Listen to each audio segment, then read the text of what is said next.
I guess I will not be vlogging that gig, which so far that will be the first gig that I've had since I started this vlog that I will not be making a video for. Good morning, it's Tuesday. There's a loud helicopter flying over there.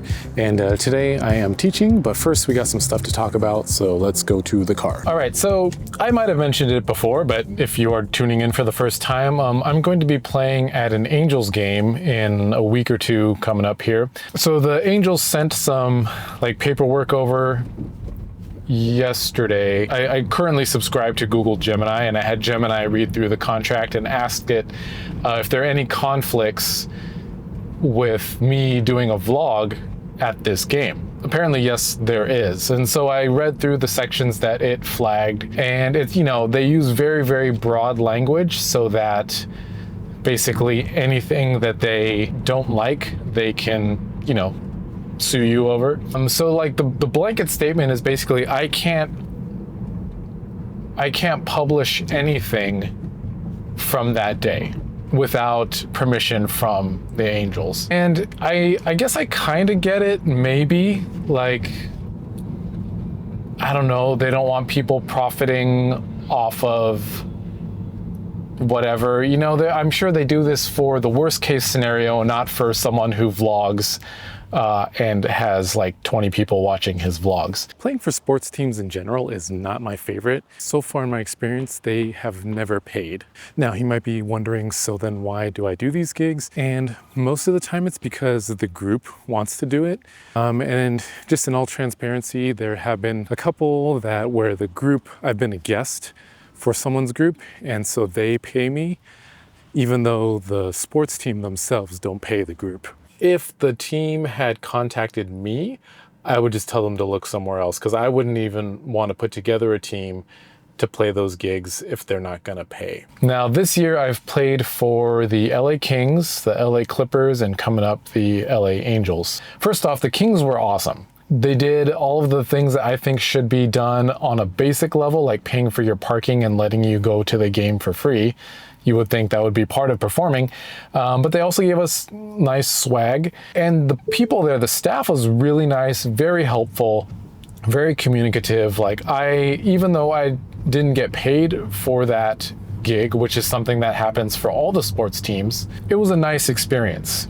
Now, the Clippers, on the other hand, oh boy, I could do a whole video on this. They did not pay for parking. We had to pay for tickets to perform. They didn't even do the bare minimum of providing you a seat. So it's not like you could go perform and go home. No, you had to pay a ticket just to set foot into the stadium, which I think is ridiculous. Everything was very rushed. Communication was not good. And quite honestly, I will never play for the Clippers again. Now, the Angels, don't know. I haven't played for the Angels yet. This NDA type thing has already put a bad taste in my mouth. The Angels are not paying for this performance. I don't feel great about that. I feel like if you want entertainment for your venue, you should pay for it. If you can't afford entertainment, you're not going to have entertainment. In my mind, that's very simple. A lot of taiko groups are not professional taiko groups. They do it for fun, they do it for community. And if you're a taiko group like that, to have that experience of playing in a stadium is pretty cool.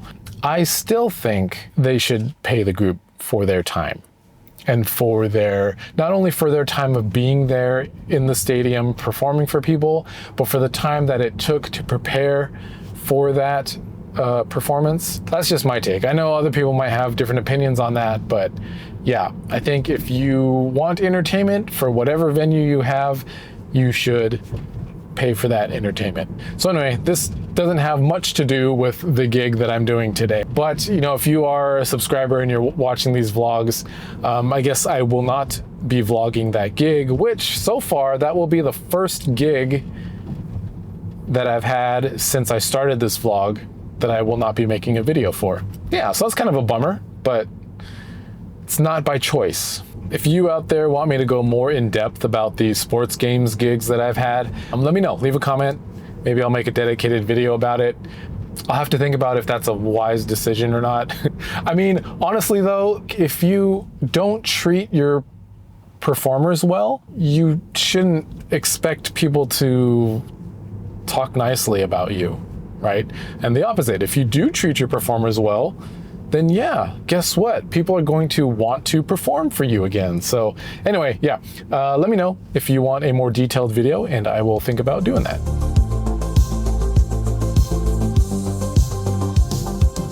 All right, well, I made it here to Irvine. I'm gonna go teach Keyball, and I will probably talk to you what will be my tomorrow, but it'll just be in a few seconds while we watch some footage from the class. All right, one thing that I've noticed with playing in like stadiums, I guess in general, just big outdoor spaces, a lot of times it can be really hard to hear each other.